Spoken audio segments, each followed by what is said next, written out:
I think. Yeah, thank you. So we will start off, sir. Yep. Good morning, Engineer Prasanna, Joint Managing Director of Design Tree Service Consultant, who has agreed to join us. And good morning to all the construction professionals who have logged in. Before I hand over to the speaker, let me just give a brief introduction of the speaker. Till now, we have been having webinars on cement, concrete, sustainability, reinforcement detailing, smart cities, geotechnical engineering. But then when we consider building, we also need to understand that plumbing, fire protection and life safety system is also very much critical. And it is in this regard that we need to understand that, we have to give more attention.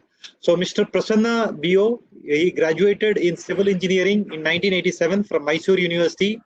He obtained his Masters of Engineering in Environmental Engineering from Gulbarga University in 1989.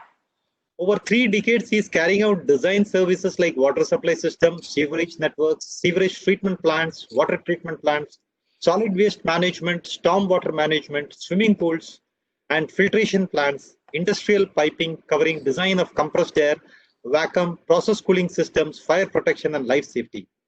Presently, he is Joint Managing Director of Design Tree Service Consultant. He is the current chairman of IPA, Indian Plumbing Association, Bangalore chapter. He is the individual member of the World Plumbing Council. He is an IGBC accredited professional. He is an industrial expert, Vishwesvaraya Technology University for reviewing and revising syllabus for UG and PG programs. He is the past jury for Construction Time Awards, Mumbai. So this is a brief about the speaker of today. And in fact, we have been having this webinars, and today's is the 47th webinar. And I am sure that construction professionals who have logged in, and those of you who are also going to see this talk at a later time, based on their convenience, you would be able to get a lot of takeaways. When you construct a building, you can incorporate these useful things while doing that, and even after that also, it would serve you. So it's very important that we have a knowledge about these areas. That is why Ramco Cements has been having this series of webinars. We believe that our customers, our influencers, construction professionals who are in touch with us should be having a continuous series of knowledge so that it can be implemented, because what is very important is the execution part of it. Whatever we listen here, whatever ideas we get, if we do not implement it, there is no use. So we need to go in for the implementation part. Of course, this series of webinars gives us an idea, opens up our mind. Even in spite of this crisis that we are going through, I think we need to keep our mind fresh and generate new ideas. That is the only way we can overcome this pandemic that we are in. So I do not want to take much of the time, and let me invite the speaker, Mr. Engineer Prasanna Kumar, to take over and start off with his presentation. Welcome you, sir. You can start off with your presentation, sir. Thank you so much for having joined us. Thank you. Thank you, sir. Thank you very much, Mr. Anil Kumar. Can I share the screen? Yes, please, you can, sir. Yes, yeah.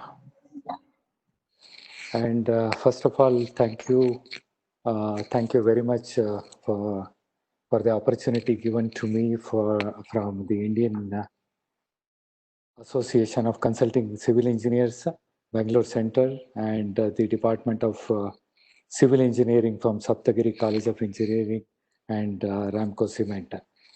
This is to highlight, my seminar topic is on highlighting the importance of plumbing and fire protection and life safety system for the buildings. Now we are in a era called COVID. Every time it's called before COVID and after COVID eras. This will going to generate in future. So basically, just to know what exactly is the plumbing services. Generally, the plumbing services is plumbing is a applied engineering science, and why it is applied engineering science? This is the engineering, the plumbing engineers involved with the system which overlap into the mechanical, civil, chemical engineering disciplines. The plumbing engineer is in the key position to influence the water efficiency, sustainability, site energy, fire protection, and pollution related systems where all these facilities are required in our building engineering. But the plumbing as an invention is painful and it is underappreciated. It is hardly given a notice in a day-to-day life, except when the toilet plugs the clogs or the pipe leaks. Yet it is the primary method through which the modern household get their water and the maintenance-free homes from the sewage. The water supply and sanitation has been the concern since they first organized the civilization. Just to know what exactly a few terminologies which are in the plumbing engineering. The plumbing comes from a word called in a Latin is a plumbum. That means the lead. Once the pipes were used, for supplying of waters, supplying of the water in the earlier era. Now lead become a banned substance altogether. The plumbing system of pipes and drains installed in a building for the distribution of water for drinking, heating, washing, and removal of waterborne waste. A skilled trade of working with pipes, tubing, the plumbing fixtures are included in the system, which is called plumbing. The plumber is one who repair the piping system, and the plumbing fixture generally we call him as a plumber. And plumbing engineering has an importance in the civil engineering because it is mostly related to all the construction, gamut of construction industry. And the cost of plumbing generally works out between anything between 12 to 15% of the total building cost. In some cases, it is up to 20%. Now we go to the Indus Valley civilization, which is as old as, we just need to know the history. Plumbing is nothing new to the world. When the earlier civilization started, from the Indus Valley civilization, all this plumbing related is also started with that. It was in fact one point of time, it was very well developed system altogether. The Indus Valley civilization which is between 3300 to 1300 BC. It's not before, of course it is before COVID, it is BC. Also known as Harappan civilization, extended from modern day northern Afghanistan to Pakistan and also to northwest of India. Important innovation in the civilization is they first standardized the weights and measurements. The metallurgy has started. The copper, bronze, lead, tin elements has been identified. Probably the civilization ended because of climate change and the migration of entire population, and totally it was ruined. But all these things were existing. Plumbing is nothing new to the world. So if you coming to the geography and time frame, in 1856, when the British colonial officers in India were busy in monitoring the construction railway sites, then they cited their railway line was between Lahore to Karachi in modern Pakistan along with the Indus Valley. Then they identified this ruined civilization and all that plumbing related things were in existence. It is at its peak, the Indus Valley civilization may have had the population over 5 million people. It is an amazing population at that point of time.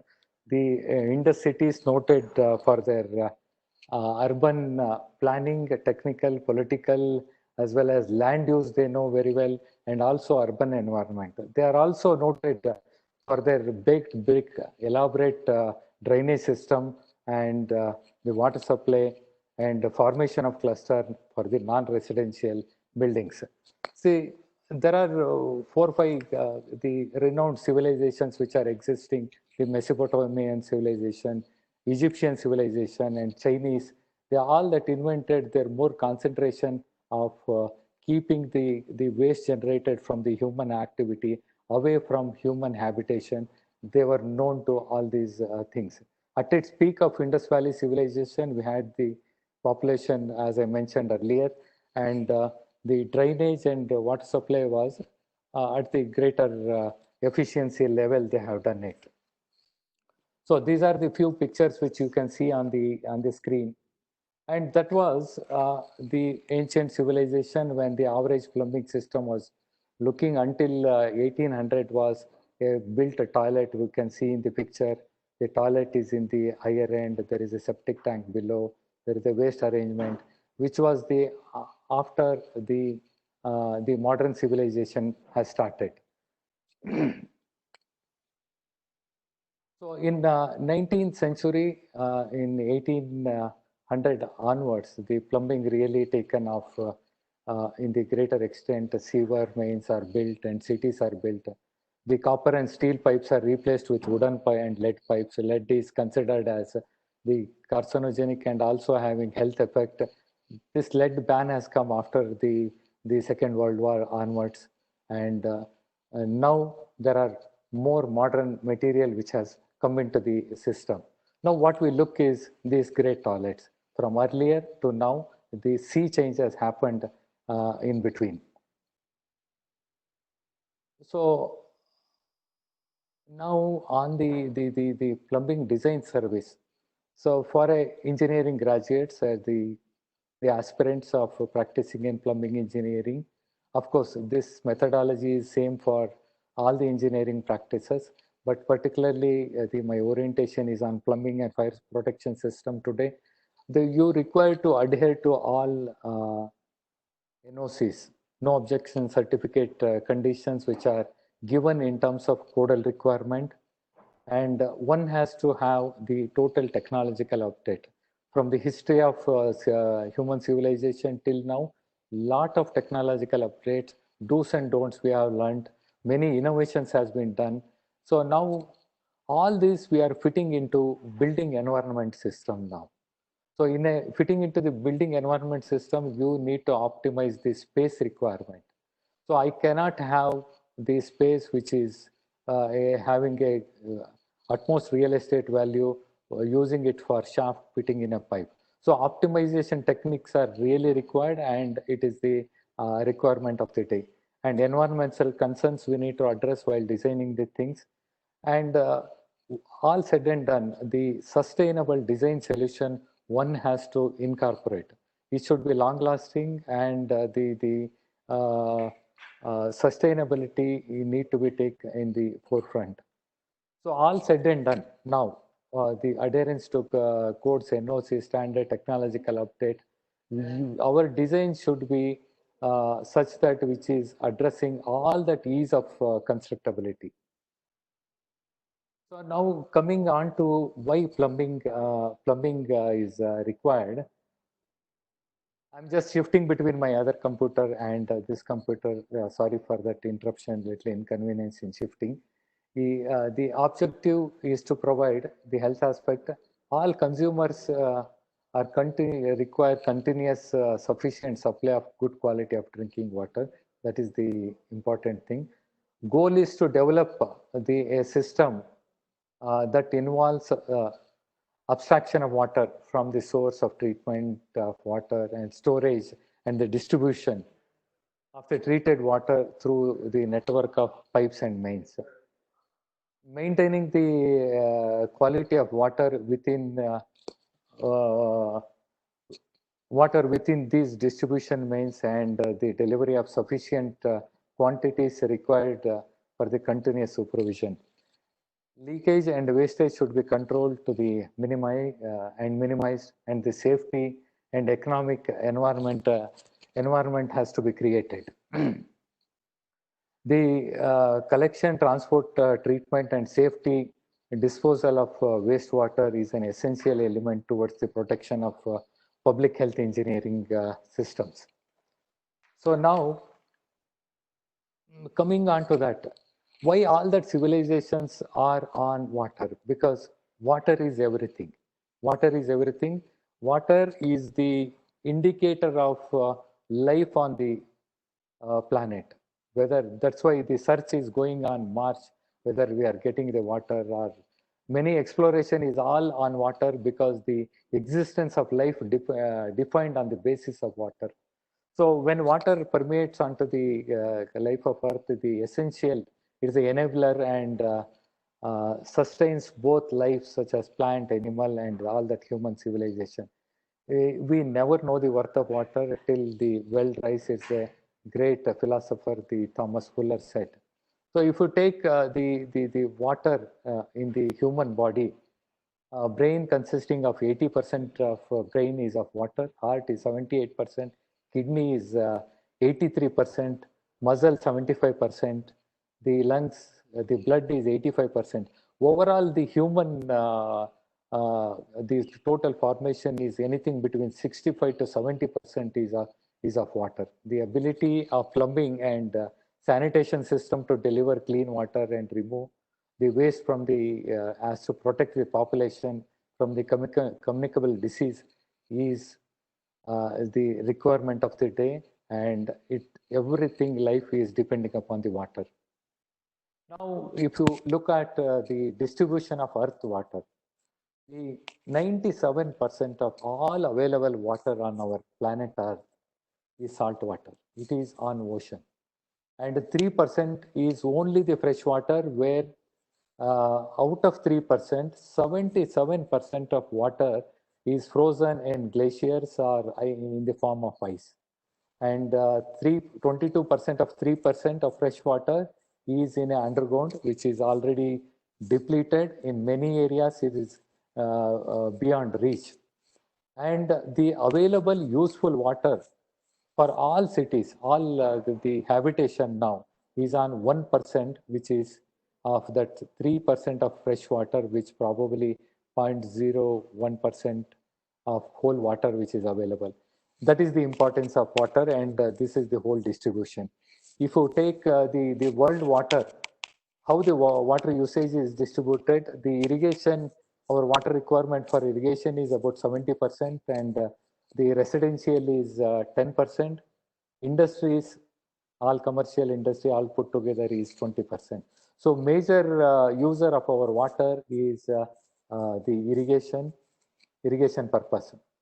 And on a residential usage, if you take the total amount of water which is consumed on a very, you can say very moderate end, not on a very lower scale. The moderate end, generally the toilet consumes about 25 liter per capita per day, and that comes as the toilet after using the wastewater comes as is called as black water, and the where the gray water appears, where we are supplying the water for shower and bathing purpose, so the wash basin for hand wash, the kitchen taps, washing machine, utensils, and other usage.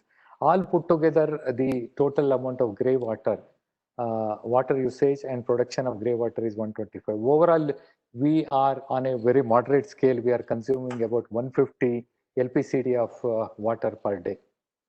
See, there is if you see the circle on the right hand side, the gray water use is becoming a very important in the manner in which we need to conserve our water. Finally, we need to remember the 1% of that 3% of fresh water is a given thing for our utilization. If you look at the red portion, is the potable water requirement that is required only to the tune of 4% that we need to meet from our fresh water demand. The next water is on the light green color is the water for our lawns, garden, and all that the horticultural activity and the toilet flushing. So these water can be generated from, it can be a where potable water is not required. It can be a reclaimed water to the extent of the toilet flushing as well as watering lawns and garden. If we look at the circle onto the left hand side, the potable water option, because it is a potable water can be optional. See, you need to remember what Thomas Fuller said. We'll know the worth when our wells are going dry. We know the worth when our sources are depleting. Then we are forced to use recycled water. Recycled water for potable purpose and recycled water for non-potable purpose. The yellow segment is highlighting for the bathing, cleaning and laundry and all other dishwasher can be a treated gray water for this purpose and treating up to the standard which is not health hazard to human life. So this is the modified diagram of using the water, retreated water and retreated water for non-potable purpose as well. And if you look at the water requirement of different utilities, the construction activities. For example, for a hotel usage, moderately better hotel, which is using about 34% of water, which is used for cooling systems. And for guests and visitor, it is about 39% of the water. Restaurant consumes about 10% of the water. This is all based on the occupancy and the number of rooms which the hotel is built for their peak occupancies. And the main guzzler of the water in a hotel and a commercial industry is on the cooling system. So that we need to use from the recycled water. That is where you need to know the different utility of water and different quality of water required for different utility. Not necessarily we need to use all potable potable water for all these purpose. It is a wastage of money and it is a water is also called as a limited finite resource. It is not infinite resource. And if you take the water usage, for example, for the commercial building, once again here the commercial building which include the offices, the IT buildings, the commercial complex, the commercial activity, generally all the industry which are going for completely centralized system, there is a cooling demand and cooling water demand is to the tune of about 49%. I just written the absolute figures, it may be the range of about 45 to 55%. I'm just taken the absolute figure just for the convenience. So toilet flushing and the other consumption is in the toilet is about 43%, where you need to use the fresh water for hand wash and all. Garden and washing water, which is generated from the sewage treated water. In most commercial buildings, the majority of water used for cooling tower and toilet flushing is from the treated water. If you take school, now the the toilet flushing is the major water, and washing, drinking is also required.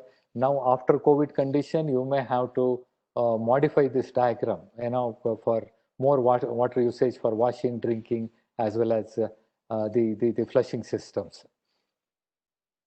So now, since the water is considered as a finite resource, and there is lot of efficiencies required in using this finite resource water.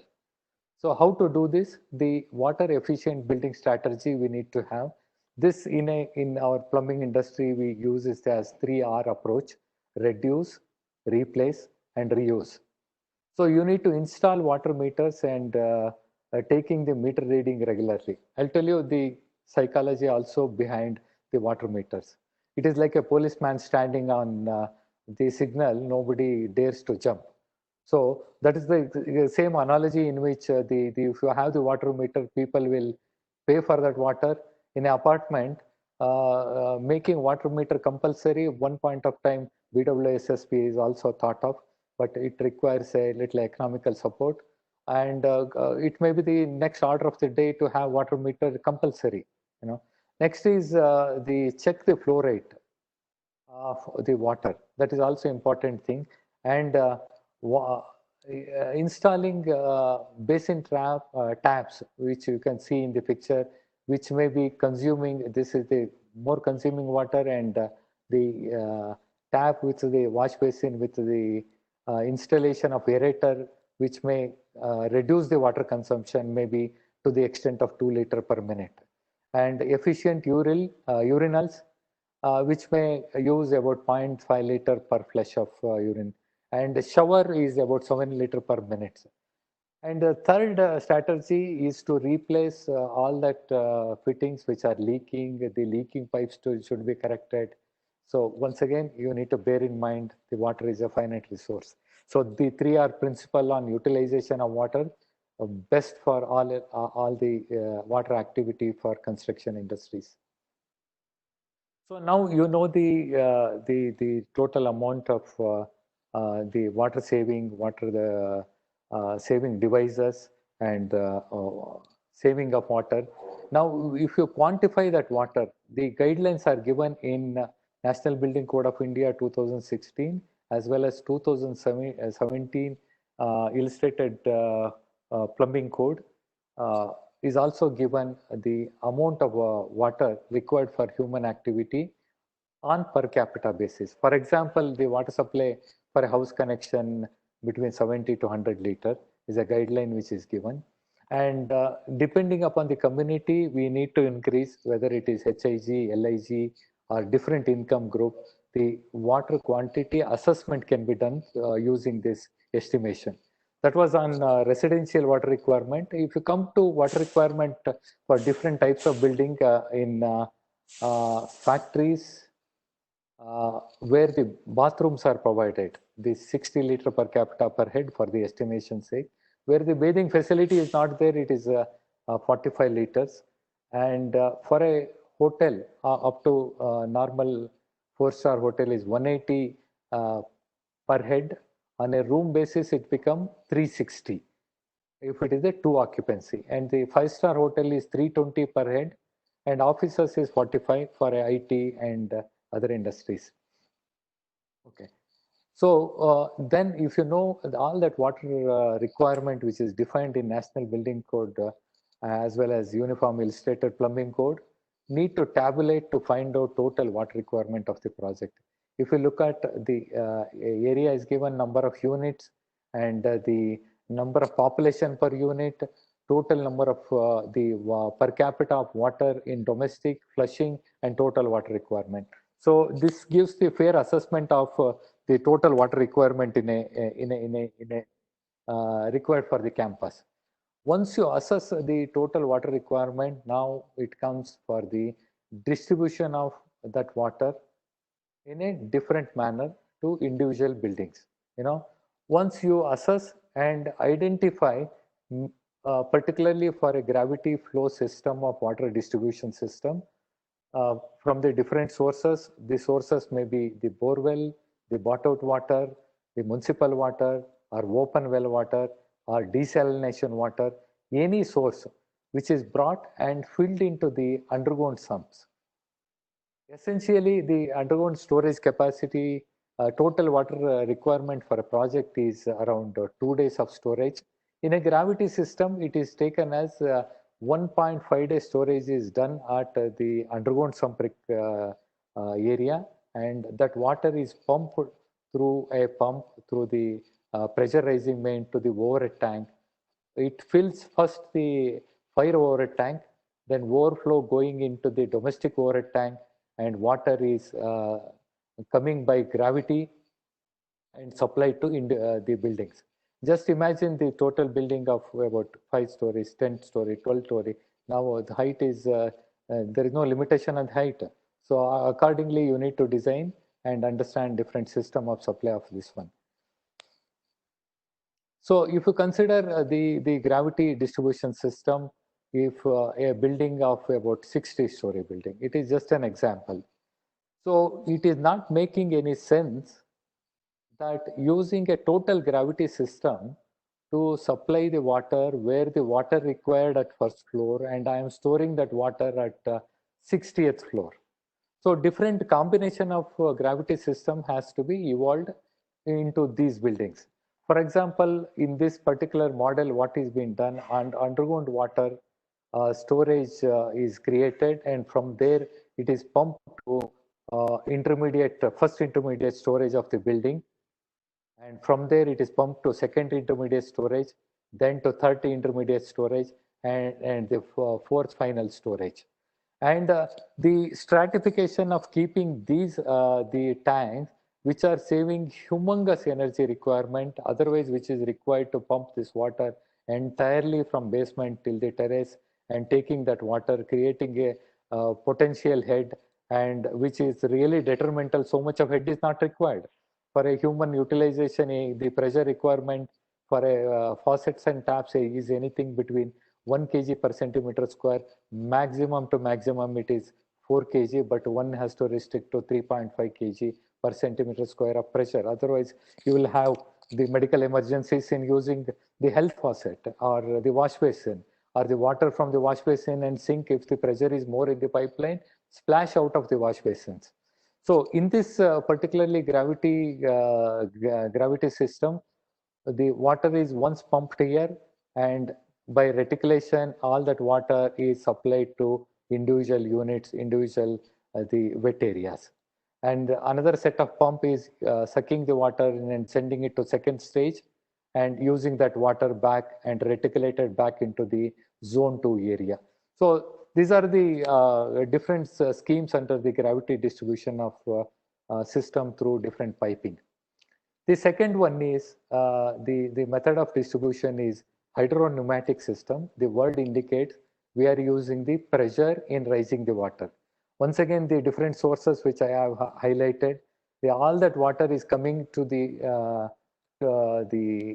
underground sump, where 2-day water requirement has been captured here, and this is the hydropneumatic pump, which is directly sucking the water from underground sump and feeding into the individual kitchens, pantries, all wet areas.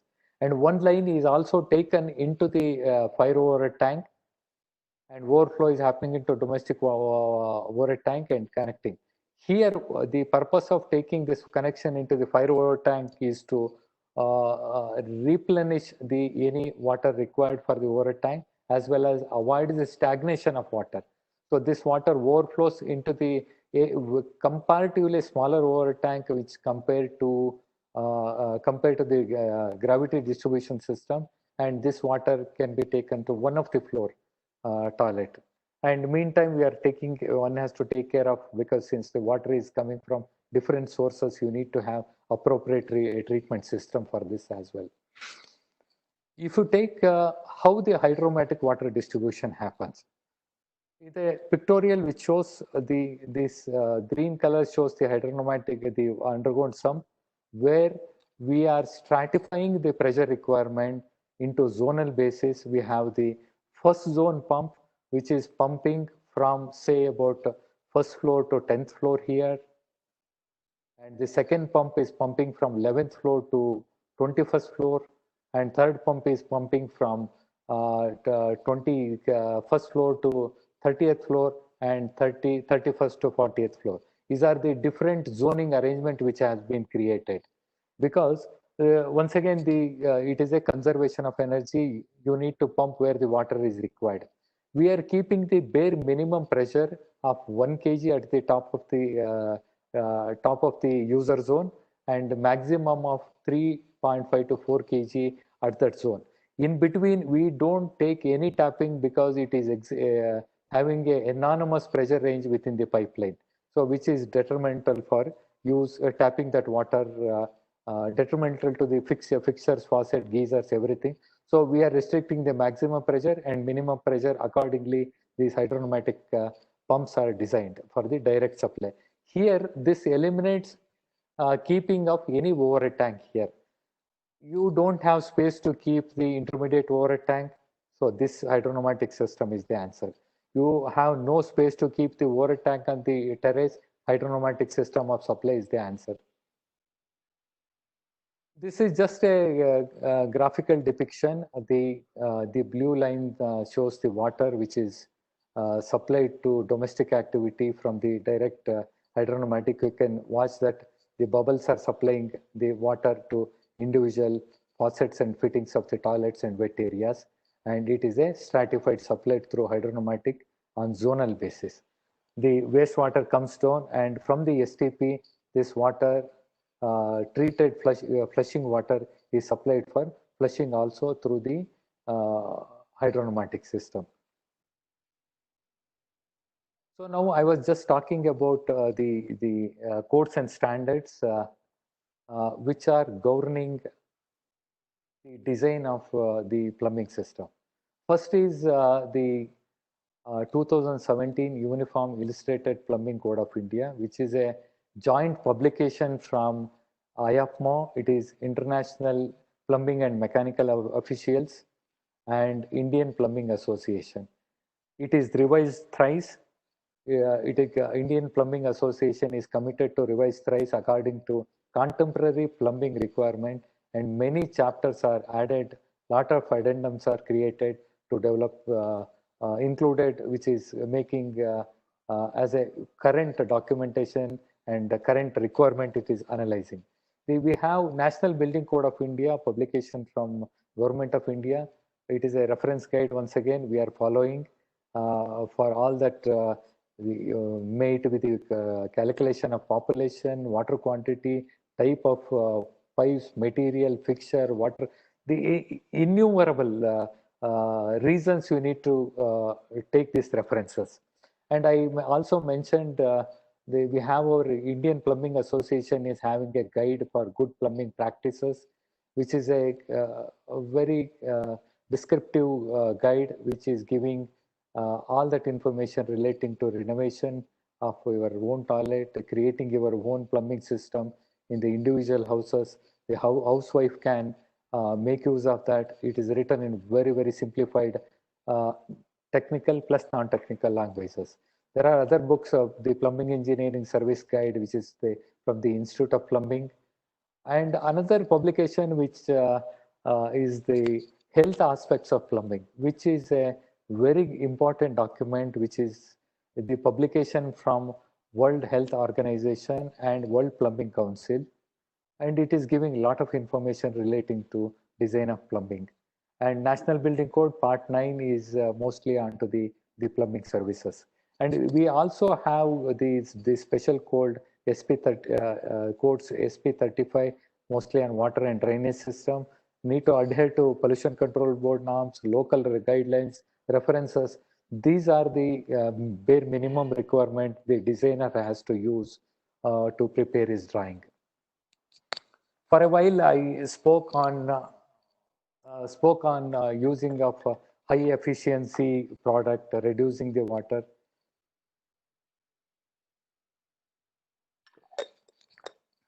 Excuse me. The high efficiency showers, where the normal shower head established about 9.5 liter per minute of water at 80 psi, like different companies like Kohler, and there are many which have come into the market now, replacing the they are making the shower heads of 9.5. Otherwise, the conventional shower heads which are giving about 20 liters per minute of water. Imagine the quantum of water which we are using. So we need to use high efficiency showers. Now it is order of the day. And green specs standards shower heads which are still further reduced is about 6.6 liter per minute of water.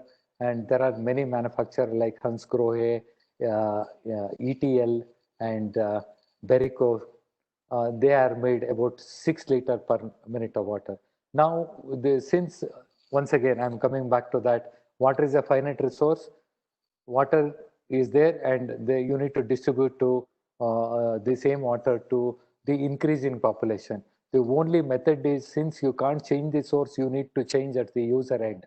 Now there is a more pressure created on the manufacturer to reduce the water without giving discomfort to the user as well. So now the Venturi effect air droplets are created in the showers, which are using only 5.7 liter per minute of water. Yeah. So like that, you need to, one can use and consider in the design. The importance is there onto the use of high efficiency faucets and fittings.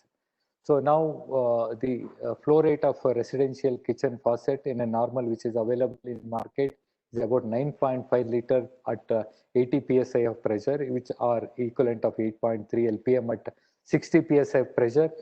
High efficiency faucets now, which are giving very aggressive reduce the water requirement to 5.7 LPM at 660 psi in both residential, bathroom, hotel, hospital, everywhere. It can be used in the faucets as well. So another is already house is being constructed. How to reduce my water is a question. We can simply use inexpensive aerator inside the faucets and fittings, where your pressure is more than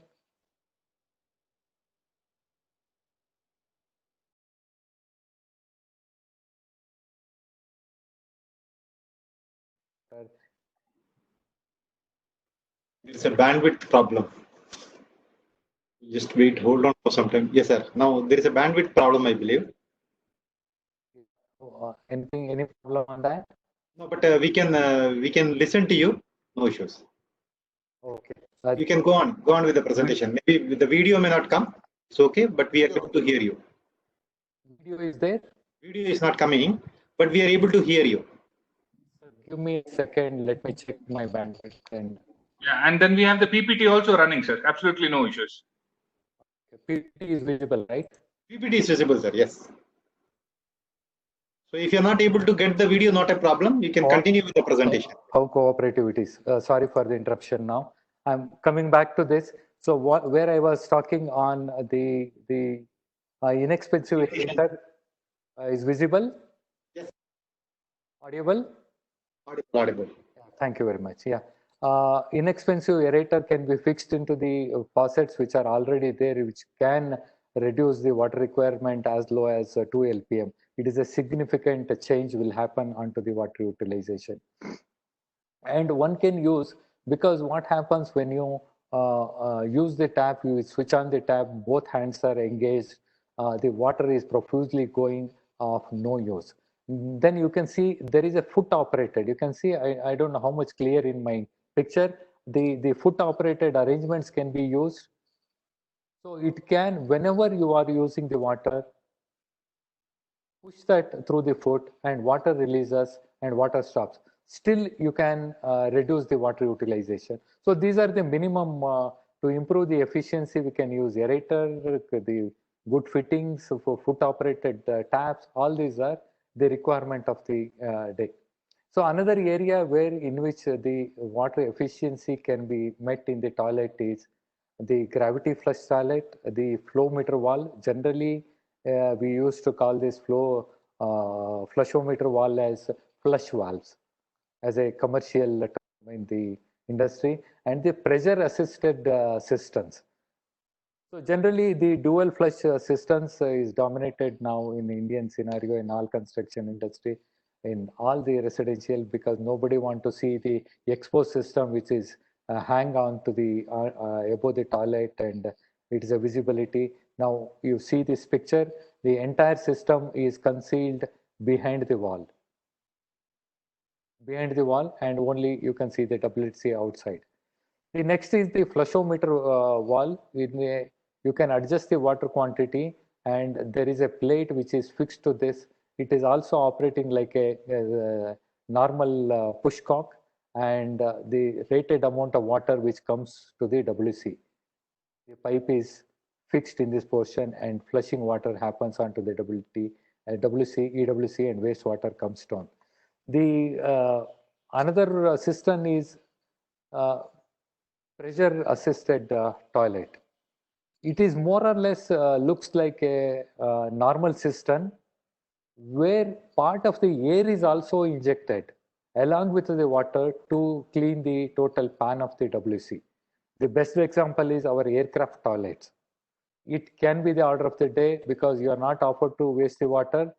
In the coming days, the pressure assisted toilets may be, you may going to see the pressure assisted toilets to reduce the water consumption.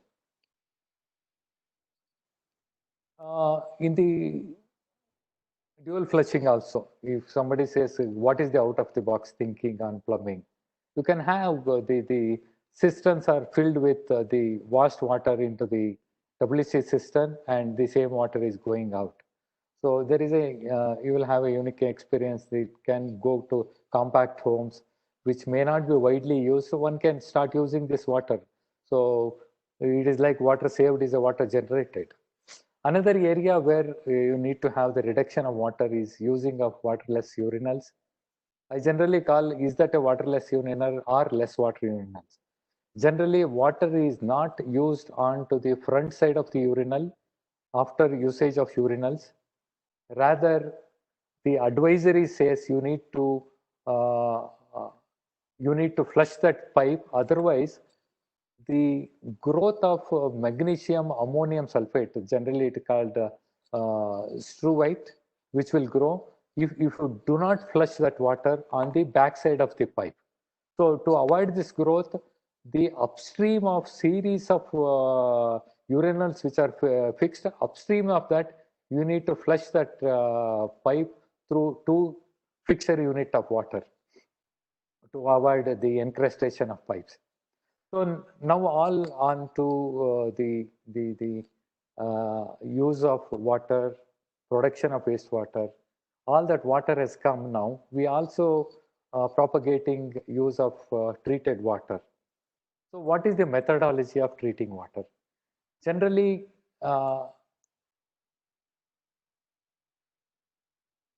the objective of sewage treatment is commitment for global environment. It is a given thing. You need not to throw that foul water into the environment, leaving our lakes to go for eutrophication or polluting of lake or polluting of water. That is a global commitment. And another immediate requirement is to satisfy the water demand through treating, recycling, reuse of water. That is another objective of having the sewage treatment plant. And moreover, it is a good policies to have the sewage treatment facility in all that residential, commercial, all that establishment where the sewage is being generated. What is sewage treatment plant and how it works? That is all we'll take in 2-3 slides now. So the sewage comes from human activity. It will go to a particular the pan, basin or a tank where we are giving the oxygen, and microorganisms eat away the sewage in presence of oxygen. Then it is called a aerobic treatment. Aerobic is in presence of oxygen. Sewage is a food, oxygen is for breathing, microorganism grows, eat the sewage, and respiration takes place, and the synthesis gives the energy, and the byproduct of the sewage treatment in aerobic is water and gases. Generally, gases in aerobic treatment is carbon dioxide. Oxygen will convert into carbon dioxide, and water is being purified this is in a very simple terminology. Whereas in the anaerobic system, sewage is coming in absence of oxygen, still different kind of microorganisms eat the sewage, still respiration takes place, but the end product is production of methane and sulfur dioxide, CH3, CH4 and SO2. So those are having the fuel value. So generally the sewage treatment is happening in 3 stages: the primary treatment, secondary treatment and tertiary treatment. Nowadays, on the looking at the use of this water for different purposes and recycle, you may add the 3rd stage as polishing treatment. That we will take subsequently. The conventional sewage treatment, generally what the technology in which are the different options of aerobic treatments are ASP, activated sludge process. It is one of the conventional sewage system, very well established, robust mechanism of treating of the sewage, which generally occupy comparatively other 3 treatment, it occupies lesser space. And SBR is sequential bioreactor. As the name says, the batches of sewage is the incoming sewage is taken in different batches, treated in different compartment, and making that sewage innocuous and produce the treated water. So another is next treatment is FBR, the fixed reactor. Fluidized bed bioreactor, and this is the extension of activated sludge process with the introduction of the medium inside the activated sludge process. It is a extended. It is also extended aeration system. Next is the MBR, membrane bioreactor. Membrane bioreactor is a mechanical removal of all particles which are present in the water and making sewage innocuous. You can see the different the schematics where incoming sewage is allowed to enter in. Maybe grid chamber may or may not be required. In a municipal, grid chamber is required for the solid removal. You need to have the coarse filter, and the pre-treatment in an activated sludge process, ASP is required, and the water is taken into the aeration zone where the bubble aeration or diffused air aeration is being provided, and the whole combination of mixed liquor suspended salt. What you see in the yellow color, general terminology of this is a mixed liquor suspended solid. It is sewage plus oxygen plus the biomass which are present into that, allowed to settle. Sludge is taken out. The supernatant liquid is passed through sand and sand filtration, rapid sand filtration, and finally disinfection is done. You can call up to grid chamber solid removal pre-treatment as the primary treatment, aeration settling as secondary treatment, sand and disinfection as the tertiary treatment. The same as fluidized bed bioreactor, the bar screen, oil skimming, the effluent collection as acting as an equalization tank, then aeration, the complete mixed liquor is taken into the aerator where you will have the floating materials which are inside the fluid beds where water is being clarified, taken into the secondary clarifier. The supernatant liquid is taken into the separate tank, then the tertiary treatment will follow. In the sequential batch reactor, the bar screen oil skimming is required, may or may not required. Equalization tank where you need to equalize the sewage and taken into the SPR. SPR is a process filling, aerating, allowing it to stagnate and taking the supernatant decanted liquid. This happen in different sequences. That's why this is called sequential batch reactor. And the final batch of that SPR tank is taken to decant through the decant valve to decant tank. Then it follows the tertiary treatment. Whereas one of the aerobic treatment methodology is also called the membrane bioreactor, where we have the pre-treatment and aeration is almost a common, where membranes are taken either inside the aeration zone tank or outside, and all this is pushed through the pressure pumps to take the supernatant liquid. So it is a very high ultrafiltration system. You can term it as a ultra system where mechanically the suspended particles are removed from sewage and water made to go into recycling process within the residential commercial complex. This is just a schematic and the plan showing these different sequential arrangement, the aeration tank, the filtration system, different tanks for the secondary clarification. The pump room is a central pump room and a treated water tank. These are the little the schematic arrangements of the plan which we need to give it for execution purpose. So now on to the city level, the sewage layout. There are many material of constructions which we are using. We need to make the total layout, the collection of sewage through the conduits with a series of chambers and manholes, and finally probably it is coming to individual sewage treatment system by gravity Here I'm just trying to highlight the use of HDPE pipe for external drainage system. One of the earlier used pipes. Now also in a municipal area, the stoneware pipes are being used and laid in trenches, taking the sewage up to the STP. If you come into the sewage system for piping system for high-rise building, we have different methodology in collecting the water, either two-stack system, single stack system, or fully ventilated system. The depiction in front of you is of a single stack system where soil and waste pipes are connected together.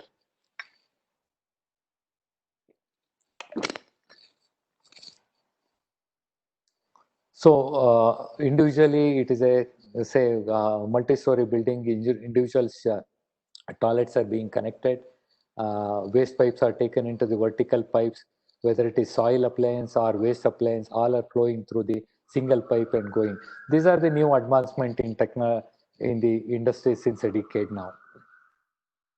And you need to draw the individual pipe. What you seen in the earlier picture is the vertical pipe, which comes, that vertical pipe is this. Okay, and individual pipes are being connected.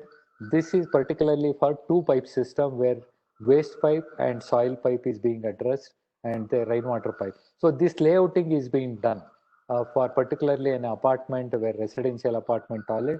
It is a very typical arrangement of doing the things. In the same way, one can do the water supply also. We have the water supply pipe which are connected. The sewage treated water is directly connected to the flushing system, the yellow line. The domestic water, cold water is going to the geyser, shower, as well as wash basin. All depiction you need to do through the plan. If you come to the drainage layout in elevation, this is how the piping arrangements are being done. Wastewater, the soil, waste, with the flow traps, which are being connected. Similar way, the water supply connections. Kitchen details. This is a typical arrangement for kitchen in an apartment building. The balcony drainage system. Balconies are sloped and you have the sunken area where the gratings are being provided. Entire balcony is sloped to this one, and water is coming by slope into the flow drain and to the vertical pipe. So these are the typical gully trap arrangement. I think this gully trap is one of the traps which are used from very ancient time, which is no big change has happened in the design, which is allowing, which is not allowing any sewer gases to enter into the waste line in a from the municipal system. Inspection chambers. And the P traps and S traps. Generally, you find P traps and S traps are provided below the sink, in the bathrooms, near the bathtubs, where it is allowing the water to go, but foul air is not coming because water seal is being maintained.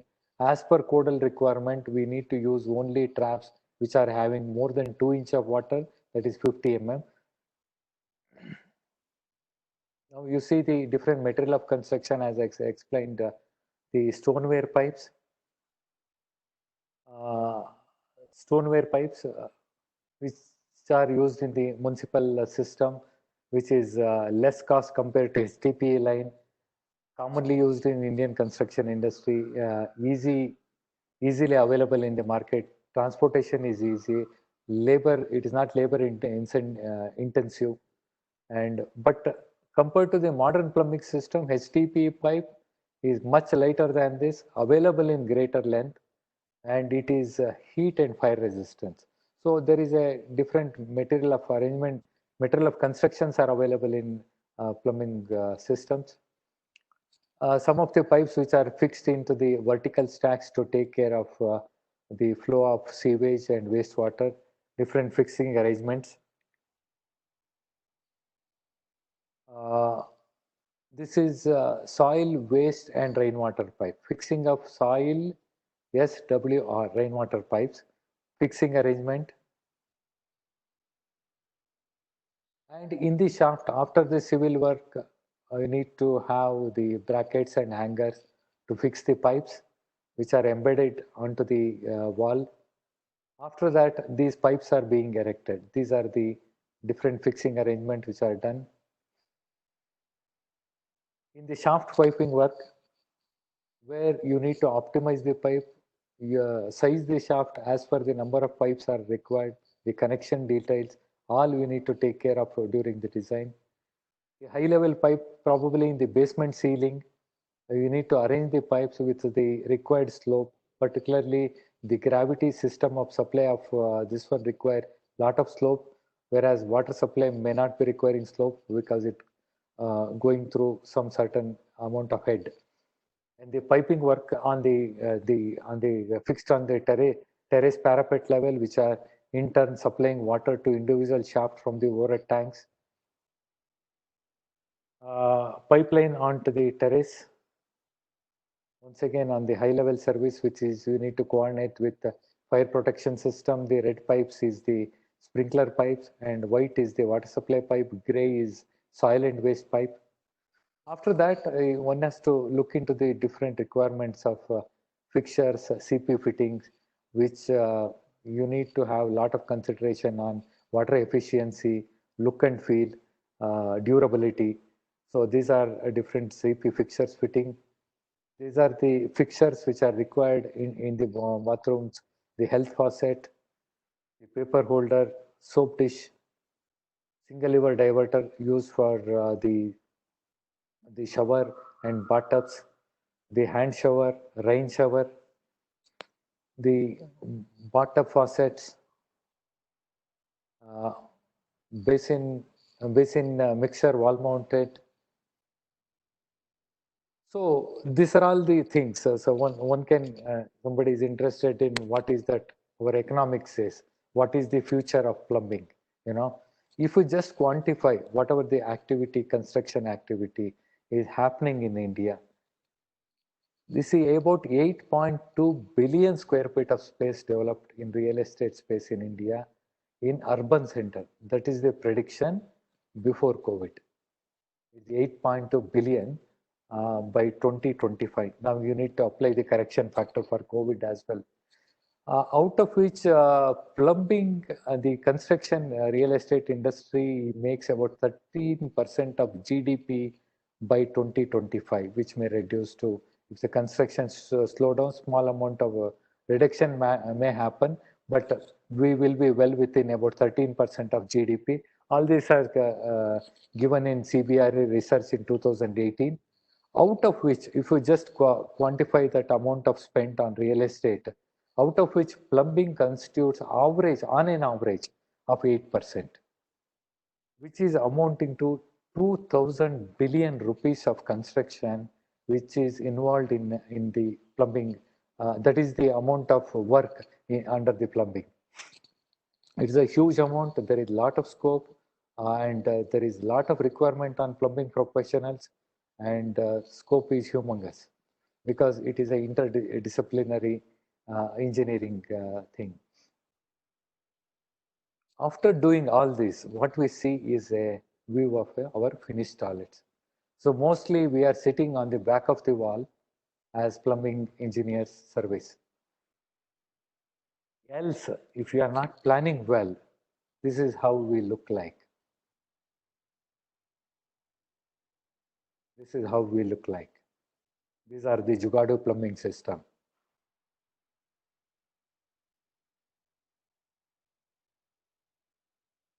Look, the shower head is coming from the ceiling.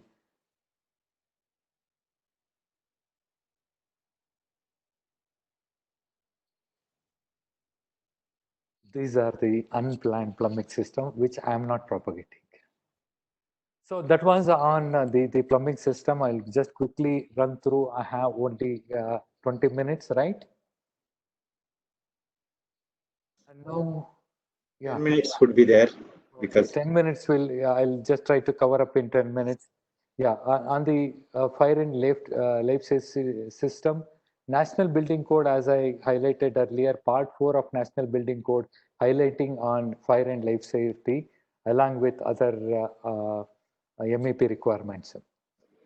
And designers should know on NFPA, National Fire Protection Authority requirement, National Building Code 2016 Part 4, as I highlighted.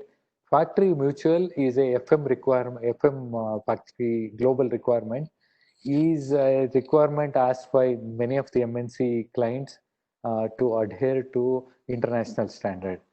British standards is also been sometimes asked in the different industries.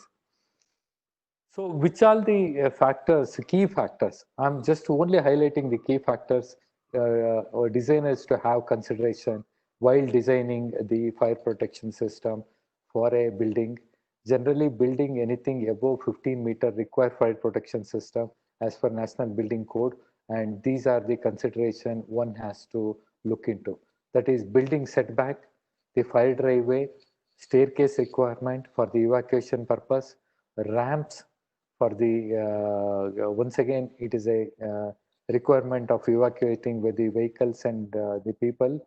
The compartmentalization, because fire spreads from one compartment to other compartment, it is a notional barrier you need to create where you need to protect the compartments. The fire pump room, water reservoirs, refuge areas, lift. These are the about 10 minimum factor one has to know. It is all available in National Building Code of India, Part 4. The setback for a building above 24-meter in height, there shall be a minimum space, open space should be provided around the building, is a minimum requirement. So different heights has been given, and side and rear opening space around the building is also given. So this much setback has to be located. There is the fire driveway, the hard surface of 6 meter to be provided next to the building for fire tender movement all around the building. So this is another mandatory requirement one has to consider. The third is the staircases. Staircases, while during the fire, nobody is allowed to use the lift except the fire personnel. They will take in total control and command of the situation, and people are evacuating through the staircases. So number of risers and the width of the staircase has to be given consideration. For a residential, minimum width is 1 meter.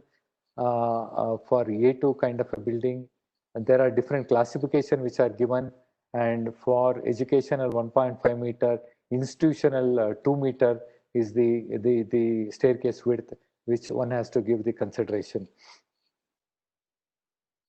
The capacity of exit is the another area which one has to look into that. The doorway width, minimum clear doorway width, and the calculations are given with respect to different occupancy groups, and the travel distance. Travel distance is the distance between the nearest exit. It may be staircase or a ramp, so to be maintained. So no staircase should be away for group A, for example. It should be well within 30 meter for type 1 and 2 construction, and 3 and type 4 construction it is 22.5 meters. And the fire tower is a new arrangement which is mandated in NBC National Building Code Part 4 2016, is enclosing one of the staircase and a lift in a complete enclosure with the fire door for ease of evacuation. So you need to have minimum requirement is you need to have the cross ventilation to take care of sending of smoke which otherwise ingressing through the common areas. The basement compartmentation is the another requirement which was there earlier also in 2016 National Building Code. It is made more explicit, and many of the fire authorities which are giving NOCs, they are mandating this requirement.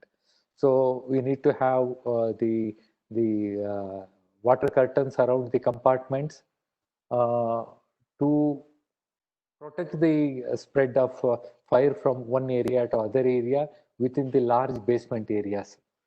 The pump room is another requirement which in a table which is clearly given in National Building Code Part 4, different requirement of pumps.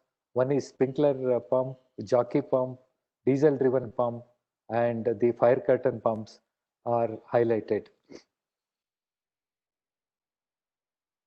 So adaptation of fire safety standards, the minimum road width abutting to this should be not less than 12 meter. If any road on 6 meter road, you can't have multi-story buildings.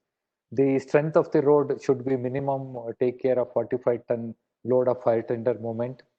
The height at the entrance, you can't have the arch of less than 5 meter or 6 meter to in the front of the campuses, whether residential or company commercial, because the boom of the fire tender has to move.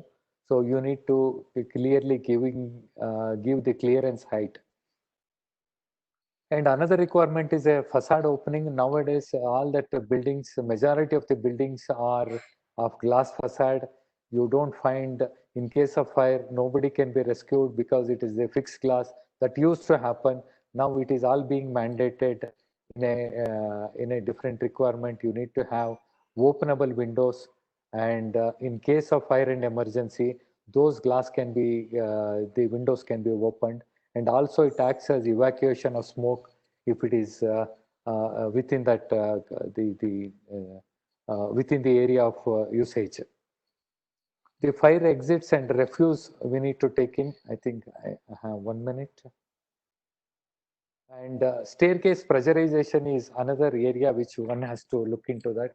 Staircase and lift pressurization, whenever we cannot provide the cross ventilation system, pressurization is required onto the staircase, which makes we are forcing the air to come into the pressurization, the shaft internals, through the shaft into the staircase internals, and not allowing smoke to ingress into the staircase area where evacuations are happening during the emergency. So mechanical ventilation is another area where you need to have minimum air changes to avoid suffocation. See, in a firefighting work, more death is happening not because of fire, more because of the smoke. So ventilation plays a very, very crucial role during the evacuation. And thank you very much with a total presentation on the very small, I touched a very tip of the iceberg on requirement of the plumbing and fire protection system. Thank you. Thank you so much, nice sir. And welcome to Dr. Manjunath GR from Saptagiri Engineering College, who has been instrumental in organizing this talk. And thank you for that valuable presentation by you, sir. So let me welcome Dr. Manjunath for speaking a few words on the subject. Welcome you, sir. Over to you. Good morning. Good morning. Maybe we are approaching the afternoon. Good afternoon, and I thank all the attendees who have joined here. And I also thank Mr. Anil from Ramco and Mr. Prasanna, who is the most valuable resource person who has presented the fantastic information on water supply and plumbing. And I also thank our management and our principal regarding the support that they have offered to initiate this webinar. And to mention about this webinar, we initially thought of hosting this webinar because everybody is opening up for a new scenario in the wake of COVID-19. So in that context, in fact, it has helped a lot in getting the information from valuable resource persons. So in that connection, when we thought people were focusing on concrete structures and other things, and I felt, and also from the department, we felt that this is one area which has not been tapped. So in that context, I contacted Mr. Prasanna. I'm very happy that he gladly accepted, and he also gave consent. And the ACC, they were also very quick in responding, and parallelly Ramco came forward to support this occasion. So I'm very much thankful to everybody, the attendees, the resource person, and also Mr. Anil for coordinating this one. Thank you very much. Thank you, sir. Thank you for that. And in fact, as you rightly point out, this topic is of immense importance, and I am glad that we could make it. And this program was very useful. With those few words, let me once again thank Mr. Prasanna Kumar for having done this. Can we take one question, sir? Yes, sir, please. I think one question, because at 12:30 we have got another webinar. So before that, I think we can take one question today. One question that has been asked. Because tomorrow at 11 a.m. again we have one more webinar on fly ash, that is strength and durability in that. So the one question that has been asked is, in maintenance part, the scale formation is a major issue nowadays, and to avoiding, we are using CPVC products in waterline. In this apps, we can't control the scale formation and fitting once we are not used for 10 days. Do we have any solution for avoiding the scale formation is one of the questions that is being asked. Yeah, see, generally what happens because most of our topics are revolving around either apartment or larger construction industries, where our source of water either from municipal or bought out water or borewell water. If one is using the Kaveri water, you may not find too much of the scale formation from that water, because it is a river flowing water and hardness may not be there. In a apartment, the scale formation is all depends upon the incoming water. One has to have the treatment system before sending that water into the usage. Maybe you need to have softener, we need to have RO or different systems to remove the TDS. All that requirement, one has to test that complete amount of water before putting it to usage. That is all the thing. That is nothing to do with CPVC or GI pipe or copper pipe. Scale can happen anywhere, but you need to remove that at source. Hope I have answered that. Thank you so much, sir. And thanks Association of Consulting Civil Engineers and Saptagiriji College of Engineering and the speaker, Mr. Prasanna Kumar. Thank you for this. And let's log in tomorrow again at 11 a.m. For the talk on fly ash in strength and durability perspective. So let's meet tomorrow, and thank you so much. Thank you, sir. Yeah, thank you, and thanks for the participation on this webcast, and thank you for the opportunity given to me by the Consulting Civil Engineers, Ramco Cement, and my dear friend Professor Manjunath. And thank you very much. If anything of my information required on this one, I'm just open. And Indian Plumbing Association will also join hands in giving the more information to all required participants, sir. Thank you. Thank you so much. Thanks for all the construction professionals for having joined here. And thank you so much. Thank you, Panjunath, sir, for having taken up your time to come over. Thank you so much.